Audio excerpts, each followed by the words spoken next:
धरती के 450 करोड़ साल पुराने इतिहास में यहाँ पर बहुत से जीवों ने अपनी हुकूमत का परचम लहराया है। जहाँ आज पानी की गहराई में रहने वाली ब्लू व्हेल धरती पर मौजूद सबसे बड़ी जीव है, वहीं डायनासोर्स के समय से ही ऐसे ही न जाने कितने ही विशालकाय जीवों का यहाँ पर राज हुआ करता था और इन्हीं में से दो जीव थे मेगालोडन शार्क और टाइटोनोबोआ स्नेक। अगर आपको इसके बारे में कुछ ज्यादा जानकारी नहीं तो मैं आपको बता दूं कि ये दोनों ही जीव इतने बड़े और खतरनाक थे कि ये उस समय पर भी डायनासोर्स को मारने की क्षमता रखते थे। जहाँ मेगालोडन शार्क की लंबाई 60 फीट और जबड़ा 3 मीटर तक लंबा होता था, वहीं टाइटोनोबोआ स्नेक की लंबाई 40 फीट से भी ज्यादा हुआ करती थी। मेगालोडन चर्चा में तब आई जब एक दिन समुद्र की गहराई में कुछ रिसर्चर्स को एक 7 इंच लंबा शार्क से मिलता जुलता दांत मिलता है और इसकी और भी गहराई से जांच करने के बाद जब उन सभी ढूंढे गए दांतों को मिलाकर एक पूरा जबड़ा तैयार किया गया तो उसने सभी को हैरानी में डाल दिया, क्योंकि ये जबड़ा इतना बड़ा था कि इसमें एक साथ 3 इंसान खड़े हो सकते थे। वहीं इस जबड़े में पूरे 270 दांत थे। उन्हें पता चला कि ये सभी अवशेष किसी आम शार्क के नहीं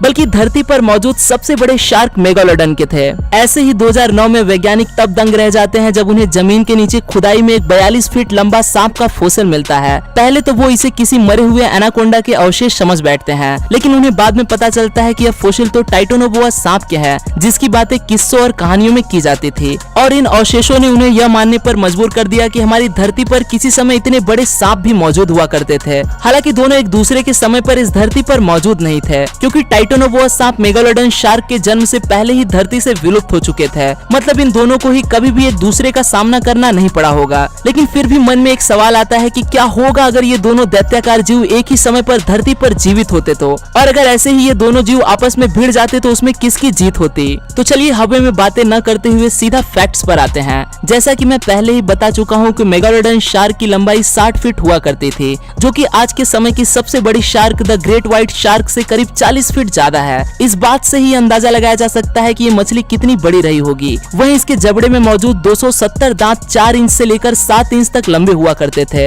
इनके जबड़े में दांत 5 लाइंस में मौजूद हुआ करते थे, जिनके साइड्स में अपने शिकार को चीड़ फाड़ कर रख देने वाला एक आरीनुमा आकृति भी हुआ करती थी। शिकार करते समय इसके जबड़े से निकलने वाला दबाव 10 टन का हुआ करता था। ये प्रेशर इतना ज्यादा था कि ये ठोस से भी ठोस चीज को बड़ी ही आसानी से चकनाचूर कर देती थी। और हैरानी की बात है कि 100 टन वजनी शरीर के साथ भी मेगालोडन समुद्र के अंदर काफी तेज और बेहतरीन स्विमर हुआ करती थी। रिसर्चर्स का कहना है कि समुद्र के जीवों के बीच इस शार्क का बड़ा ही आतंक हुआ करता था। इसे दिन भर अपनी भूख को मिटाने के लिए 1 टन से भी ज्यादा खाना चाहिए होता था। बस इसी के चलते ये किसी भी जीव को देखते ही उसे अपना शिकार बना डालती थी। वहीं टाइटोनोबोआ सांप के अवशेष मिलते ही पहले साइंटिस्ट ये मानने के लिए तैयार नहीं थे कि इतना बड़ा सांप भी धरती पर सच में मौजूद हो सकता है। कुछ एनाकोंडा के जैसा ही दिखने वाला ये टाइटोनोबोआ भी उसकी ही तरह अपने शिकार को जकड़कर उसका दम तोड़ दिया करता था। साथ ही इसके भी दांत 7 इंच तक लंबे हुआ करते थे, जिसकी मदद से ये सख्त से सख्त शिकार को भी एक ही वार में टुकड़ों में काट डालता था। हालांकि ये सांप इतना बड़ा था कि इसे अपने शिकार को काटने की जरूरत ही नहीं पड़ती थी, यह उसे ऐसे ही जिंदा निगल जाया करता था। बताया जाता है कि ये सांप भी ज्यादातर समय पानी के अंदर ही रहा करता था, जहाँ पे ये बड़े मगरमच्छ को भी एक झटके में निगल जाता था।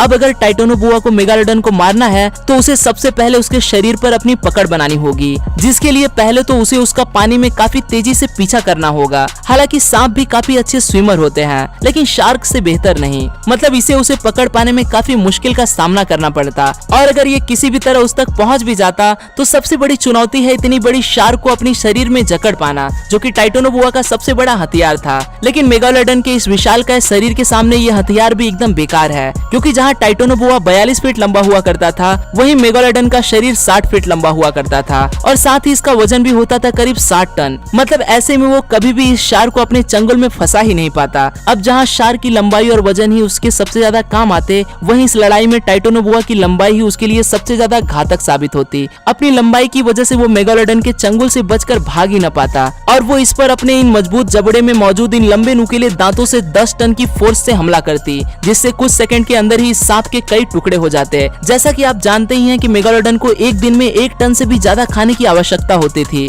मतलब जिस भी दिन उसके हाथ ये सांप लगता उसकी तो दावत हो जाती। अब इन सभी बातों को मद्देनजर रखते हुए ये बात तो साफ है कि मेगालोडन की वजन, रफ्तार, लंबे शरीर और खतरनाक दांतों के सामने टाइटोनोबोआ के टिकने का कोई चांस ही नहीं था। हाँ, वो जमीन पर जरूर डायनासोर जैसे खतरनाक जानवरों को भी मार गिराता होगा, लेकिन समुद्र में राज करने वाले मेगालोडन शार्क का मुकाबला कर पाना उसके भी बस की बात नहीं थी। तो दोस्तों, आई होप कि आप सबका यह डाउट काफी हद तक क्लियर हो गया होगा कि इस लड़ाई में आखिर कौन जीतता, और आपका क्या मानना है इन दोनों ही जीवों के बारे में। ये आज के समय में भी जीवित हो सकते हैं, क्योंकि जबकि कुछ लोगों का ऐसा मानना है कि उन्होंने अमेज़न के जंगल में 100 फीट लंबे सांप को भी देखा है। और ऐसा एक बार नहीं, लगातार कई बार ऐसे दावे सामने आते रहते हैं जिनमें काफी बड़े सांपों को देखे जाने की बात की जाती है। अगर ये सब सच है तो निश्चित तौर पर वो टाइटोनोबोआ सांप अमेज़न के इन जंगलों में कहीं आज भी जीवित है। असल में अमेज़न का ये पूरा का पूरा जंगल ही अपने आप में ही एक बड़ी मिस्ट्री है, जहाँ पर ऐसे ही न जाने कितने ही राज दफन है जिनमें अभी भी पर्दा उठना बाकी है। और अगर आपको अमेज़न के जंगलों में छुपे इन राजों के बारे में जानना है तो मुझे कमेंट्स में जरूर बताना।